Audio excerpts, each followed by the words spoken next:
तो कहानी शुरू होती है 1952 में चरणदासपुर नामक गांव से और हम चिट्टी नाम की एक लेडी को मोक्ष नाम की लड़की से बात करते देखते हैं। ये दोनों किसी सीक्रेट बंकर के अंदर थे जहां पर मोक्ष को यस्त के बारे में बताया जा रहा था और यहाँ पर ये कहना था कि आज उनका सपना पूरा हो जाएगा। चिट्टी ये कहती है कि हाँ, आज उनका 14 साल पुराना सपना पूरा होगा। 14 साल पुरानी कोशिश कामयाब हो जाएगी और आज वो यस्त बना लेंगे और यस्त बनाने में काम आएगा उनका ये अयस्त यंत्र। और आपको यहाँ पर ये बातें समझ में नहीं आ रही होंगी तो मैं आपको बताना चाहूंगा कि ये एक कल्ट है जिसके लोग होते हैं अयस्ती, जिनके पास में जादू, माइथोलॉजिकल पावर्स और हायर इंटेलिजेंस होता है। पिछले 14 साल से वो यस्त बनाने की कोशिश कर रहे हैं जो कि एक काइंड ऑफ इविल गॉड या फिर ऐसा कुछ है। बेसिकली अभी हमको डिटेल में नहीं पता, लेकिन इतना जरूर है कि ये कोई हायर बीइंग है। और बात करें कि यस्त यहाँ पर बनेगा कैसे, तो यहाँ पर ये इंसान होगा लेकिन अलग अलग लोगों के बॉडी पार्ट से बना हुआ। और आप ये भी सोच रहे होंगे कि अगर यहाँ पर अलग अलग बॉडी पार्ट्स को मिलाकर इसे बनाया जाएगा तो इसके अंदर जान कैसे आएगी। तो अब सामने आता है अयस्त यंत्र, जो कि एक बहुत ही ज्यादा एडवांस मशीन है। अयस्त यंत्र के बारे में अभी हमें ज्यादा नहीं पता, लेकिन इतना पता है कि ये डिवाइस बहुत ही ज्यादा शक्तियां कैरी करता है। और जैसा मैंने बताया कि यस्त जो है वो अलग अलग इंसानों के बॉडी पार्ट्स को जोड़कर बनाया जाएगा, लेकिन वो चलेगा कैसे, तो उसके अंदर इंसानी खून ही डाला जाएगा और उसी से वो चलेगा, यानी कि वो उसका फ्यूल होने वाला है। अब तभी हम इन यस्तियों की महामहिम रुक्मणी को देखते हैं जो कि यस्त बनाने की प्रक्रिया शुरू करती है और उस बॉडी की छाती पर एक जगह है जहां पर एक मणि या फिर जेम वो प्लेस करती है। अब मशीन चालू होती है और हम उस डेड बॉडी के अंदर जान आता देख पाते हैं, यानी कि यस्त यहाँ जिंदा हो रहा था। लेकिन तब तक होता यह है कि जो गांव वाले थे वो उन सभी को विचेस और जादू टोने वाली कह रहे थे। अब गांव वाले सब कुछ खत्म करने आए थे जिनको अयस्ती रोकने लगते हैं, लेकिन अंदर ही कोई होता है जो कि यस्त को यानी कि उस शरीर को बीच में ही जला देता है, यानी कि ये प्रक्रिया पूरी नहीं होने देता। अब रुक्मणी जो होती है वो ये देखकर काफी परेशान हो जाती है, लेकिन वो कुछ कर नहीं सकती थी। तभी चिट्टी उसे ये कहती है कि वो उस यंत्र को और उस मणि को लेकर यहाँ से चली जाए। और आज ये प्रोसेस रुक तो गया है, लेकिन अब ये सालों बाद ही पूरा हो पाएगा, क्योंकि अयस्ती यंत्र एनर्जी पर काम करता है और सालों बाद यस्त बनाने के लिए अयस्तियों को रुक्मणी की ही जरूरत पड़ेगी, क्योंकि वो महामहिम थी, वो सारी चीजें जानती थी। अब रुक्मणी और मोक्षा जो होती है वो यहाँ पर यंत्र लेकर वहां से निकल जाती है और चिट्टी बंकर के अंदर ही ब्लास्ट करके अपने साथ बाकी गाँव वालों को खत्म कर देती है, जिसके साथ ही कहानी शिफ्ट होती है 2025 में। खैर अब तभी हम देखते हैं विक्रम सिंह को, जो कि अपने पिता विश्वनाथ के साथ काफी सालों बाद अपने होम टाउन चरणदासपुरी जा रहे थे। अब विक्रम के बारे में थोड़ी बहुत बात करी जाए तो वो दिल्ली पुलिस डिपार्टमेंट में काम करता है, लेकिन वो अभी सस्पेंड हो चुका है और उसकी लव इंटरेस्ट कविता अभी कोमा में है, इस वजह से वो काफी दुखी है। अब ट्रेन के अंदर उसे और उसके पिता को अभिषेक नाम का एक प्रेस फोटोग्राफर मिलता है, जिससे कि वो थोड़ी बहुत बात करते हैं और विक्रम यहाँ पर अभिषेक का हाथ नोटिस करता है जहाँ पर उसका एक अंगूठा कटा हुआ था। अब वो अभिषेक से ये पूछता भी है कि वो चरणदासपुर में ही रहता है या फिर वहां पर क्या करता है, जिस पर वो मना कर देता है और ये बताता है कि वो तो खाली काम की वजह से वहां पर आता जाता रहता है।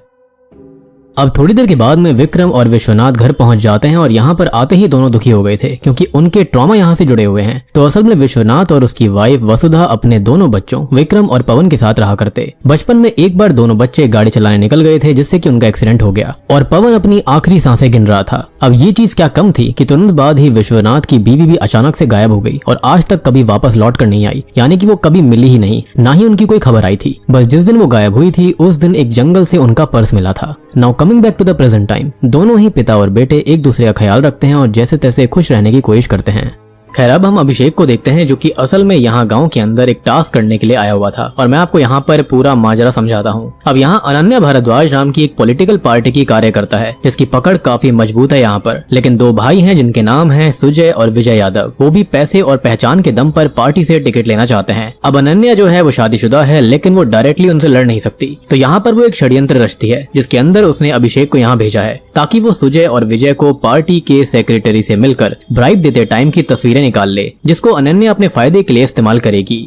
अब अभिषेक जो होता है वो पिक्चर्स क्लिक कर देता है, लेकिन सुजय और विजय उसको देख लेते हैं, जिनसे बचकर वो वहां से भागने लगता है। अब अगले दिन विक्रम अपने दोस्त प्रमोद से मिलता है, जो कि इसी गांव के अंदर पुलिस ऑफिसर है, जो कि असल में उसके साथ घाट पर था। और विवेक के पिताजी विश्वनाथ जो होते हैं वो नदी में स्नान कर रहे थे कि तभी एक खौफनाक मंजर तैरता हुआ उनके पास आता है, जिसमें अभिषेक की बॉडी होती है, लेकिन ये कोई आम बॉडी नहीं थी, बल्कि उसका खाली सर होता है, जिससे उसके हाथ पैर जोड़ दिए गए थे, यानी कि उसका धड़ गायब था और माथे पर एक सिंबल भी बना हुआ था। अब ये नजारा देखकर सभी लोगों की रूह कांप जाती है और ये सिंबल हमने शुरुआत में भी देखा था, यानी कि रुक्मिणी के उस बंकर के अंदर। अब विक्रम और प्रमोद जो होते हैं वो साइट को क्लियर करके थोड़ी बहुत तहकीकात करते हैं और बात करते हैं, जहां पर विक्रम बताता है कि अभिषेक तो दूसरे शहर से आया था। खैर अब ये दोनों थोड़ी और बात करते हैं और विक्रम को याद आती है वो रात जब उसकी माँ उर्मिला चाची के साथ पवन को लेकर यहाँ से थोड़ी दूर वरुणा जंगल में गई थी। वहाँ पर क्या हुआ किसी को कुछ नहीं पता, लेकिन कुछ समय के बाद वहाँ पर पवन की बॉडी और वसुधा का पर्स मिला था और वो गायब हो गई थी और इस पर्स के अंदर ये सिक्का जिसके ऊपर यही सेम सिंबल बना हुआ था, यानी कि ये सब कुछ आपस में कहीं न कहीं जुड़ा हुआ है। विक्रम आगे कहता है कि शायद उसके पिता ने माँ को अच्छे से नहीं ढूंढा क्योंकि उसे आज भी लगता है कि वो जिंदा हैं और कहीं ना कहीं तो मौजूद हैं। प्रमोद उससे कहता है कि ये सिक्का एक बड़ा क्लू हो सकता है और अब उन्हें माँ को ढूंढना चाहिए। Now coming back to the Ananya, तो अनन्या का पति पैरालाइज्ड है और उसके पीछे भी उसी का हाथ है, उसने ही ऐसा करके रखा है पावर के लिए।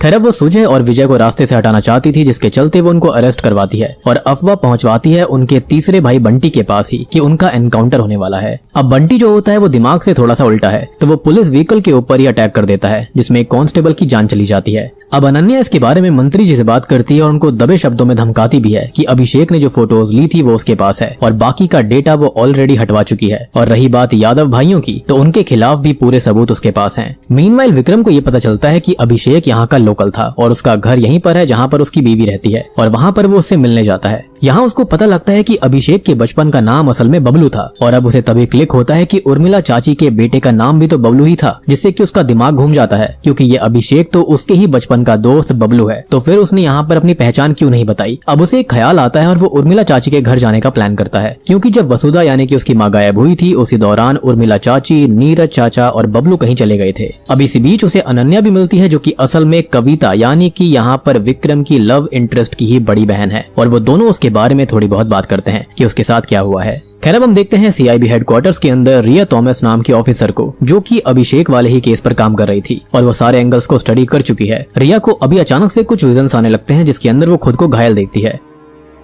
खैर अभी वो अपने सीनियर से बात करती है जहाँ पर इस केस के अंदर कुछ तो बड़ा हुआ है और अब वो फील्ड टास्क करना चाहती थी, इस केस को हैंडल करना चाहती थी, लेकिन उसके सीनियर उसके लिए काफी परेशान है क्योंकि वो 2 साल से अपने आप को एक ट्रॉमा से हील करने की कोशिश कर रही है, लेकिन वो इसमें नाकाम रहती है और उसे आज भी एक छोटी बच्ची के विजन्स परेशान करते हैं, हॉन्ट करते हैं, जिसके साथ कुछ तो गलत हुआ था। मीनवाइल चरणदासपुर के अंदर विक्रम और प्रमोद उर्मिला के घर जाते हैं जहाँ पर विक्रम ने अपना बचपन बिताया था क्योंकि उर्मिला चाची उसके परिवार जैसी और बबलू भाई जैसा था। अब यहाँ चेक करने पर उसे एक रूम के अंदर अभिषेक का कैमरा और खून के दाग मिलते हैं और इसी कमरे की विंडो की सीधी नाक पर ही वो नदी है, मतलब कि अभिषेक के साथ जो कुछ भी हुआ वो इसी कमरे के अंदर हुआ था। खैर अब यहाँ पर प्रमोद ये सवाल करता है कि आखिरकार अभिषेक का जो धड़ है वो कहाँ चला गया और तभी अचानक से हम एक सीक्रेट चेम्बर के अंदर पहुंच जाते हैं जहाँ पर अभिषेक का धड़ रखा हुआ था, वो भी अयस्थि यंत्र के सामने। कहानी अब यहाँ से 20 साल पीछे जाती है जब उर्मिला के साथ वसुधा पवन को बचाने के लिए जंगल आई थी और यहाँ पर वो एक सीक्रेट फैसिलिटी के अंदर आती है और ये सीक्रेट फैसिलिटी है अयस्थियों का बेस। अब यहाँ वो एक आदमी या फिर ये कहें कि इस कल्ट के बाबा वैतरणी से मिलती है जिसकी आंख के पास उसका आधा चेहरा जला हुआ था। वैतरणी अयस्थि यंत्र के साथ था और वसुधा कहती है कि उसे वरदान चाहिए। वैतरणी कहता है कि वरदान का मोल चुकाना होगा और वो उस सिक्के को यंत्र में डालती है जिससे कि यंत्र एक्टिव हो गया था और अब वो अपना अंगूठा यंत्र में डाल देती है और यंत्र में अंगूठा डालने के लिए एक स्पेस बना हुआ है। बेसिकली ये एक मैकेनिज्म जैसा था, मतलब कि ये मशीन का एक की एलिमेंट है। वो ये बोलती है कि उसे वरदान में उसका बेटा बिल्कुल ठीक चाहिए और वैतरणी यंत्र का लीवर पुल कर देता है जिसके साथ ही वसुधा का अंगूठा कट जाता है और वैतरणी ये कहता है कि वरदान प्राप्त हुआ और तभी अचानक से एक बहुत ही हैवी एनर्जी वहां से रिलीज होती है, लेकिन हमको ये पता नहीं लगता कि आखिरकार यहाँ पर चीज ठीक हुई या फिर नहीं हुई, जिसके साथ ही पहला एपिसोड खत्म हो जाता है। अब दूसरा एपिसोड शुरू होता है 7 साल पहले सुजय और विजय यादव से, जो कि एक बाहुबली से छुपकर जंगल में रह रहे थे। अब एक दिन होता यह है कि विजय खाना लेने बाहर जाता है जिसे बाहुबली के लोग देख लेते हैं और मारने उसका पीछा करने लगते हैं। अब उनकी माँ को इस बात की खबर मिल गई थी तो वो एक मिस्टीरियस लेडी से मिलती है और अपने बच्चों की जान बचाने के लिए बोलती है। वो लेडी उनसे कहती है कि उन्हें ये वरदान मिल जाएगा, बस मोल चुकाना होगा और वही सेम सिंबल वाला सिक्का उसे दिया जाता है जो कि अभिषेक के माथे पर भी बना हुआ था। अब माँ जो होती है वो जंगल में अयस्थियों के बेस पर जाती है जहाँ पर उन्हें वैतरणी मिलता है और वो उससे वरदान का बोलती है। वो वही सेम प्रोसेस करता है जिसके अंदर सिक्का यंत्र में डालो, अंगूठा अंदर डाल दो और वरदान मांगो और वरदान में वो अपने बच्चों की जान और सलामती की इच्छा करती है और दुश्मनों का सर्वनाश मांगती है। वैतरणी लीवर पुल करता है जिससे कि अंगूठा कट जाता है और वरदान प्राप्त हो जाता है और सिक्का भी बाहर आ जाता है जो कि वो वापस लेने के लिए बोलता है। और यहाँ पर देखने वाली बात ये थी कि जब सिक्का डाला जाता था तो एक साइड सिंबल हुआ करता, लेकिन जब सिक्का बाहर आता था तो यहाँ पर दोनों साइड ये सिंबल बन जाया करता। मीनवाइल हम सुजय और विजय को देखते हैं जिनको कई लोग घेर लेते हैं और मारने ही वाले थे, लेकिन अचानक से वहाँ ढेर सारी मधुमक्खियां अपने आप ही आ जाती हैं और उन लोगों को काटने लगती हैं, लेकिन इन दोनों भाइयों को कुछ भी नहीं कहती, जिससे कि सुजय भी थोड़ा हैरान रह गया था क्योंकि सुबह ही उसको एक मधुमक्खी ने काट लिया था। अब इस चीज का फायदा उठाकर ये दोनों सबको खत्म कर देते हैं। वहीं पर वो बाहुबली अचानक से ही हार्ट अटैक से मारा जाता है और अब सीन यहीं पर शिफ्ट हो गया था। यानी कि ये अयस्त यंत्र और यस्त जो कुछ भी है ये इच्छाओं को तो पूरी करता जरूर है। एनीवेज प्रेजेंट टाइम में दिखाया जाता है कि रिया परमिशन लेकर फाइनली इस केस की इन्वेस्टिगेशन करने के लिए चरणदासपुर आ चुकी है और प्रमोद उसे पिक करके उसका ऑफिस दिखाता है जो कि एक स्कूल के अंदर ही सेटअप करा गया था। वो चार्जशीट मांगती है और अभी से प्रमोद उसके अंडर काम करेगा और कुछ दिन वो घर भी नहीं जा सकता था। दूसरी ओर हम विक्रम को देख पाते हैं जो कि अभिषेक की वाइफ से as an insurance company employ मिलता है और बहाने से ये पता कर लेता है कि उर्मिला आज भी जिंदा है और अपने भाई के घर रहती है, बस उसकी हालत ठीक नहीं रहती और वो उसका एड्रेस लेकर वहां से निकल जाता है। यानी कि उनकी माँ आज भी जिंदा थी। खैर हम सुजय और विजय की माँ को देख पाते हैं जो कि फिर से उसी मिस्टीरियस लेडी से मिलती है और इस बार भी उनसे हेल्प मांगती है, तो वो लेडी फिर से उन्हें वही सिक्का सौंप देती है, यानी कि फिर से मोल चुकाना था। वो सुजय और विजय को उस वरदान के बारे में बताती है, लेकिन विजय को तो इन बातों पर भरोसा नहीं था और वो अनन्या को ही रास्ते से हटाना चाहता है। हालांकि सुजय को इस वरदान पर पूरा भरोसा था क्योंकि उसने फील किया था कि मधुमक्खियां उन्हें उस रात बचाने आई थी। अब सीन रिया की तरफ वापस जाता है जो कि प्रमोद से पूछती है कि अभिषेक के लैपटॉप की फोटोज कहाँ गई, जिस पर वो ये कहता है कि वो फोटोज अनन्या ने सबसे पहले भेजी थी और जब अभिषेक का सामान यहाँ पर आया था तो उसके डेटा से सारी फोटोज भी हट चुकी थी। रिया अनन्या से फॉर्मल टॉक करने के लिए उसके घर जाती है और अनन्या पहले तो मना करती है, लेकिन रिया इंसिस्ट करके उसकी कार में ही जाकर बैठ जाती है और अनन्या के पीए वेंकट को दूसरी कार से आने के लिए बोलती है। यहाँ पर वो अनन्या से ये बोलती है कि अभिषेक को आखिरी कॉल उसके घर से ही गया था। 3 महीने पहले वेंकट भी उससे मिला था, जिस पर अनन्या ये बताती है कि वो फोटोग्राफर था तो कैंपेन के लिए उसने उसे हायर किया था, इसमें कौन सी बड़ी बात है। अब ये दोनों आपस में बात कर ही रही थी कि तभी ड्राइवर उनको एक खाली रास्ते पर ले आया था क्योंकि विजय यादव ने उसकी बेटी को किडनैप करने की धमकी दी थी।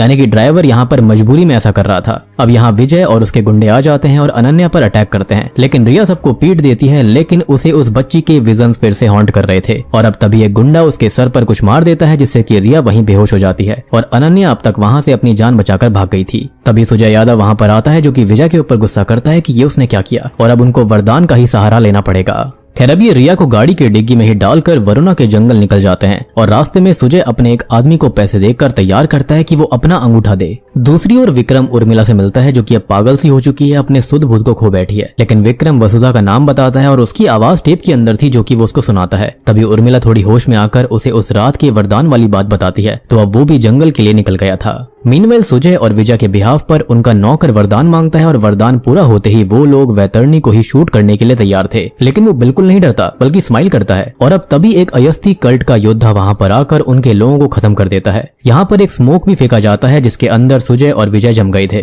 और अब तभी योद्धा जो होता है वो उनके एक एक हाथ काट कर उनका गला काट कर उन्हें खत्म कर देता है। यानी कि यहाँ पर वरदान पूरा ही उल्टा पड़ गया था। अब तभी योद्धा उस नौकर के पास भी आता है, लेकिन उसका कटा हुआ अंगूठा देखकर वो उसको छोड़ देता है और यहाँ पर सुजय और विजय के खत्म होने की वजह हमको पता चलती है। सबसे पहला तो ये था कि उन्होंने वैतरणी को मारना चाहा और दूसरा उनका वरदान जो था वो उनको चाहिए था, लेकिन इसका मोल कोई और चुकाए ऐसा नहीं हो सकता। यानी कि जिसको वरदान चाहिए मोल भी उसके ही परिवार वाले को चुकाना होगा। यानी कि सिंपल सी बात है, जिसको वरदान मिलेगा मोल भी वही चुकाएगा। खैर थोड़ी देर के बाद में विक्रम यहाँ पहुँचता है और रिया की हलचल सुनकर उसे डिग्गी से बाहर निकालता है। खैर अब ये लोग आगे देखते हैं तो सुजय और विजय जो थे वो आग के जलते हुए सिंबल के बीच पड़े हुए थे, जिसके साथ ही ये दूसरा एपिसोड भी यहीं पर खत्म हो जाता है। तो एपिसोड 3 की शुरुआत होती है कैवल्या शास्त्री जी और उनकी पत्नी से, जो कि सुबह सुबह पूजा पाठ करने के लिए तैयार होते हैं, लेकिन आज शास्त्री जी को मृत्यु का साया दिखाई दे रहा था, जिससे कि वो काफी परेशान हो जाते हैं कि क्या अमंगल होने वाला है, किसकी मृत्यु आने वाली है, कैसी मृत्यु आएगी, और सीन यही शिफ्ट हो जाता है। कहानी फिर से प्रेजेंट टाइम में आती है जहां पर विक्रम बाकी पुलिस टीम के साथ उसी बेस को चेक कर रहा था, लेकिन एक रात पहले तक जो केस चमक रहा होता है, यानी कि वो फंक्शन में था, वो अब अचानक से खंडर जैसा बन गया था। ऐसा लग रहा था कि जैसे उसे चलाने के लिए कुछ खास चीज चाहिए थी, यानी कि वरदान मांगने के लिए सिक्का और अंगूठा। सबसे बड़ी बात कि आप शुरुआत से एक चीज नोट करते आ रहे होंगे कि ये मशीन टाइप की जो कुछ भी है वो बहुत बड़ी भी हो जाती है, छोटी भी हो जाती है, तो ये चीज अपने आप ही हुआ करती थी। अब जैसे कि यहाँ पर अयस्त वगैरह को फिर से जिंदा करना होगा तो उसके लिए तो ये बड़ी हो जाया करती, लेकिन जब कोई वरदान वाली चीज हुआ करती थी तो ये छोटी सी हो जाया करती थी, जहाँ पर एक लीवर भी हुआ करता। खैर अब विक्रम जो होता है अंदर जाता है और यहाँ पर टॉर्च भी काम नहीं कर रही होती, इवन कैमरा फ्लैश तक काम नहीं कर रहे थे, यानी कि यहाँ पर एनर्जी का काफी खतरनाक मैनिपुलेशन हो रहा था। यहाँ पर उसे खाली यस्त की वो छाप मिलती है जिसके बीच में वो मणि लगाने की जगह थी। अब दूसरी ओर रिया जो होती है वो अनन्या, नौकर बिरजू यानी कि जिसने वो वरदान मांगा था भाइयों के लिए, और खुद विक्रम को इंटेरोगेशन के लिए बुलाती है। यहाँ वो अनन्या से कहती है कि उसने रिया को वहीं पर छोड़ दिया और पुलिस को इन्फॉर्म भी लेट किया ताकि विजय और सुजय रिया को खत्म कर दे, जिससे अनन्या के पॉलिटिकल करियर को फायदा होगा। वो बिरजू से उस रात की कहानी पूछती है कि हुआ क्या था, तो वो वरदान वाली बात बताता है और सिक्के के बारे में बोलता है कि यंत्र में जाने पर उसके एक साइड सिंबल था, लेकिन बाहर आने पर दोनों साइड सिंबल आ चुका था। विक्रम भी उसे सच बताता है कि उसकी माँ गायब हुई थी जिनको वो ढूंढ रहा है, और वो अभी अपनी माँ को इसलिए ढूंढ रहा है क्योंकि उसकी माँ के पर्स में सेम सिक्का मिला था और अभिषेक के सर के ऊपर भी सेम सिंबल है, यानी कि ये सब कुछ आपस में जुड़ा हुआ है और वो इस गुत्थी को सुलझाना चाहता है। वो रिया को ये ऑफर देता है कि वो अपना केस सॉल्व करती रहे और वो खुद अपनी माँ का पता लगाएगा, और इसमें वो साथ काम कर सकते हैं, और रिया को भी ये आइडिया ठीक लगता है। हालांकि यहाँ पर वो सस्पेंड हो रखा है, लेकिन अल्टीमेटली वो है तो पुलिस ऑफिसर ही। खैर अभी इसी बीच उससे मिलने शास्त्री जी आते हैं और वो उनसे बात करने लगते हैं। अब शास्त्री जी विस्तार से बताते हैं कि वो छाया उपासक हैं, मींस शैडो वर्शिपर रीडर हैं, और सबकी अलग अलग छाया होती है, और आज उन्हें मृत्यु की छाया दिखाई दी है। लेकिन वो अकेली नहीं थी, अपने साथ आखिरी मृत्यु का अंश लाई थी जिसमें नाइट जैस्मिन की स्मेल थी, और वो ये स्मेल ढूंढते हुए वरुणा जंगल गए थे जहाँ पर एक खास नाइट जैस्मिन मिलता है, और वहाँ पर मृत्यु की छाया उन्हें एक तरह से ललकार रही थी। वो आगे ये बताते हैं कि उनके फ्रेंड जिमी खान ने यहाँ की मौतों को स्टडी करके ये कहा है कि अब एक शौनक मतलब की गुरु की मृत्यु होगी, और वो खुद एक गुरु हैं। सबसे बड़ी बात यह है कि वो मृत्यु से नहीं डरते, लेकिन उन्हें सच जानना है, वो सच को उजागर करना चाहते हैं। लेकिन इतने में ही उनकी पत्नी वहाँ पर आकर उन्हें साथ चलने के लिए बोलती है, क्योंकि उनके बेटे अमृत के खाने का समय हो चुका था, जो कि उनके बिना कुछ भी नहीं खाता। और हाँ, मैं एक और चीज आपको यहीं पर बता देता हूँ कि शास्त्री जी की बीवी का नाम कालिंदी है, ताकि आगे चल के आपको कंफ्यूजन न हो जब मैं इस नाम के बारे में आपको बताऊं। खैर अब हम विक्रम को देखते हैं जो कि जिमी खान के घर जाता है, लेकिन जिमी उससे बात करने से इनकार कर देता है और शास्त्री जी को कॉल करके कहता है कि वो डरे नहीं, उसे कुछ नहीं होगा। तभी हम रिया को देखते हैं जो कि शास्त्री जी के बारे में आस पड़ोस के लोगों से पता करती है, तो उसको पता चलता है कि उनका एक लौता बेटा अमृत तो 8 साल पहले ही गुजर चुका है। जी हाँ, और ये सुनकर वो हैरान रह जाती है, क्योंकि सुबह तो उनकी पत्नी कालिंदी ने अमृत के बारे में ही बात करी थी और उसको खाना खाना था ये भी बोला था। खैर वो बिरजू के घर भी जाती है, जहाँ पर उसको शॉकिंगली ये बात पता चलती है कि बिरजू का 5 साल पहले खोया हुआ बेटा अचानक से कहीं से वापस आ गया, यानी कि चमत्कार हुआ। और अब वो बिरजू से बात करती है तो हमको फ्लैशबैक में ये दिखाया जाता है कि बिरजू ने वरदान में यही मांगा था कि उसका बेटा वापस आ जाए, जो कि हो गया, यानी कि उसका भी अंगूठा कटा हुआ था। अब रिया उससे ये कहती है कि वो उस कातिल के बारे में बताए, नहीं तो वो उसके बेटे को फिर से उससे दूर कर देगी। वो ये बताता है कि उसने कातिल का चेहरा तो नहीं देखा, लेकिन उसके हाथ में एक प्राचीन तलवार थी, और ऐसा शास्त्री जी ने भी बताया था। और अब वो उनसे मिलने निकल जाती है, क्योंकि कहीं ना कहीं उनको आइडिया था कि ये हो क्या रहा था। अब इसी बीच हम विक्रम को देखते हैं जिसे अनन्या ने मिलने बुलाया हुआ था, जो कि अपने पति पर स्पाई कर रही थी, जो कि बिल्कुल ठीक हो चुका है। वो भी बहुत ही शॉकिंग बात थी। वो सबको धोखा दे रहा था, उसे चीट कर रहा था, और इलेक्शन में वो अपनी ही पत्नी का पत्ता काटकर जीतना चाहता है, यानी कि दोनों ही पति पत्नी में यहाँ पर घमासान युद्ध चल रहा था। अब विक्रम उससे एक हेल्प मांगता है कि वो जिमी के घर की लाइट जुड़वा दे, जो कि महीनों से बिल ना भरने की वजह से कट गई थी। अब वो जिमी के पास जाता है और जिमी उसको ये बताता है कि उसके ग्रैंडफादर के पास उसे कुछ नोट्स मिले थे, जिन्होंने 1952 में यहाँ पर हुई मौतों को स्टडी किया था, यानी कि एक केस के ऊपर रिसर्च करी थी। और हम जानते हैं कि 1952 में यहाँ क्या हो रहा था। वहीं रिया शास्त्री जी से ये पूछती है कि उन्हें तलवार के बारे में कैसे आइडिया था, तो वो कहते हैं कि किसी प्रबल घटना के बाद छाया कुछ देर वहाँ रुकती है, और उन्हें ज्यादातर चीजें विजय की आत्मा ने बताई थी, क्योंकि आत्मा कहीं नहीं जाती, जैसे कि अमृत की आत्मा उनके साथ रहती है और रिया के साथ उस बच्ची की आत्मा रहती है। इसको सुनकर तो यहाँ रिया शॉक्ड रह गई थी। और आपको यहाँ पर अब ये भी समझ में आ रहा होगा कि शास्त्री जी को सारी चीजों के बारे में आइडिया कैसे था, यानी कि वो हर किसी की आत्मा से बात कर सकते थे, उनको देख सकते थे। अब जिमी ये बताता है कि ये मर्डर्स किसी मंडल से जुड़े हुए हैं, और ऐसा 1952 में हुआ था। तब उसके ग्रैंडफादर इस भीड़ के अंदर थे जो कि अयस्थियों को रोकने गए थे। ये मर्डर्स असल में यस्त से रिलेटेड हैं, और अयस्त मंडल से, जिसके अंदर 8 भुजाएं मतलब की जॉइंट्स होती हैं, और 8 भुजाओं में 8 सिंबल्स होते हैं। वो नोट्स के जरिए 3 सिंबल समझ पाए हैं। अब पहला है दशरथिक का धड़, जो कि है अभिषेक, यानी कि जो चुप कर लोगों को देखा करता था, यानी कि उनके फोटोज वगैरह निकाला करता। दूसरा शुंभ निशुंभ की भुजाएं मतलब की सुजय और विजय के हाथ। और एक इंटरेस्टिंग चीज की शुंभ और निशुंभ भाई थे जो कि असुर हुआ करते, और इन दोनों को ही एक वरदान प्राप्त था कि इनको कोई भी नर नहीं मार सकता, चाहे वो इंसान हो या फिर जानवर। इनकी मृत्यु किसी लड़की के हाथों हो सकती है। खैर तीसरा है यहाँ पर शौनक, यानी कि गुरु का सर, जो कि होंगे शास्त्री जी। अब विक्रम कहता है कि ये केस काले जादू का केस है, जिस पर वो ये बताते हैं कि काले जादू वाले ऐसी मशीन नहीं बना पाते, जिसका यहाँ पर ब्लूप्रिंट है, मींस अयस्त यंत्र है। और हम यहाँ पर शास्त्री जी को देखते हैं जिनको मृत्यु की छाया दिखाई दे रही थी, और अचानक उनको अटैक आ जाता है। अब रिया हेल्प के लिए उनकी पत्नी को बुलाने जाती है, यानी कि कालिंदी को, लेकिन शॉकिंगली उसे उनकी सर कटी लाश मिलती है, और उनका सर गायब था, मतलब कि शौनक असल में उनकी पत्नी थी, ना कि शास्त्री जी। और इसी के साथ में तीसरा एपिसोड यहीं पर खत्म हो जाता है। चौथा एपिसोड शुरू होता है विक्रम और कविता को दिखाते हुए, जो कि एक दूसरे से बहुत ज्यादा प्यार करते हैं और जल्दी शादी करने वाले हैं। इस एपिसोड की शुरुआत में हम ये जानेंगे कि आखिर इनके साथ हुआ क्या था। अब विक्रम को एक जर्नलिस्ट एक पार्सल भेजता है जिसके अंदर एक कंपनी का डेटा था, और कविता खुद भी एक जर्नलिस्ट ही थी, तो वो पता लगा लेती है कि ये एक पॉलिटिकल पार्टी से रिलेटेड $multi-million स्कैम है। और आयरनी देखो कि अनन्या जो है वो भी एक पॉलिटिकल पार्टी के अंदर कार्य करता है। अब विक्रम कविता को मना करता है कि वो ये स्टोरी कवर ना करे, क्योंकि जिसने ये पार्सल भेजा था वो जर्नलिस्ट जिंदा नहीं बचा। सेम नाइट विक्रम पर भी हमला होता है जिसके अंदर वो तो बच गया था, लेकिन कविता उसे बचाने आती है जिसके सर पर गहरी चोट आई थी, और तब से वो कोमा के अंदर है, जिसका दुख विक्रम को आज तक सता रहा था। और वो रोज उसे वीडियो कॉल करके उसका हाल चाल देखता रहता। खैर अब वो शास्त्री जी के घर जाता है, जहाँ पर रिया उसे एक क्राइम सीन दिखाती है और एक टैबलेट भी दिखाती है, जहाँ पर उसे ध्यान आता है कि इससे बॉडी स्टिफ हो जाती है। और वो रिया को मंडला यानी कि मंडल के बारे में बताता है कि ये सब अयस्त मंडल के अंडर हो रहे मर्डर्स हैं। अब इन लोगों को शास्त्री जी की पत्नी यानी कि कालिंदी के क्लोजेट के अंदर एक सीक्रेट चेंबर भी मिलता है, जिसमें अयस्त मंडल के आर्ट सिंबल और कुछ सिक्के रखे हुए मिलते हैं, यानी कि वो इन्हीं से जुड़ी हुई थी। अगले सीन में वो जिमी से मिलते हैं, जो कि ये कहता है कि शास्त्री जी की पत्नी कालिंदी असल में उस ग्रुप से जुड़ी हुई है और वही उनकी गुरु थी। अब वो आगे बात करते हैं इन सिंबल्स के अंदर आखिर है क्या। तो पहले के अंदर तो दृश्यार्थ का धड़ मतलब कि काइंड ऑफ चीजें दिखलाने वाला, मतलब कि फोटोग्राफर जो कि छुपकर चीजों को देखा करता। दूसरा शुंभ निशुंभ की भुजाएं मतलब कि आर्म्स ऑफ डीमन ब्रदर्स यानी कि असुरों की भुजाएं। और तीसरा शौनक का सर जो कि कालिंदी का खुद का सर था। अब रिया ये कहती है कि शास्त्री जी की पत्नी कालिंदी ने खुद को सेक्रीफाइस करवाया है और उनको सब कुछ पता था, क्योंकि शास्त्री जी की चाय के अंदर कुछ तो टॉक्सिक मिलाया गया था, जिसकी वजह से उनकी जान चली गई। और खत्म होते टाइम कालिंदी जो थी वो योग मुद्रा के अंदर बैठी हुई थी, यानी कि ये सब करवाया गया था, ऐसा नहीं है कि उनके साथ ये फोर्सफुली करा गया। अब जिमी आगे यंत्र के बारे में ये बताता है कि ये एक प्राचीन यंत्र है, ऊर्जा यानी कि एनर्जी से संबंधित है। और आपको मैं याद दिलाना चाहूंगा कि बहुत टाइम पहले जब यहाँ पर मूर्तियां वगैरह भगवान की या फिर डीमंस की नहीं हुआ करती थी, तो उस वक्त जो लोग हुआ करते थे वो यंत्रों की ही मदद से भगवान को और डीमंस वगैरह को पूजा करते थे।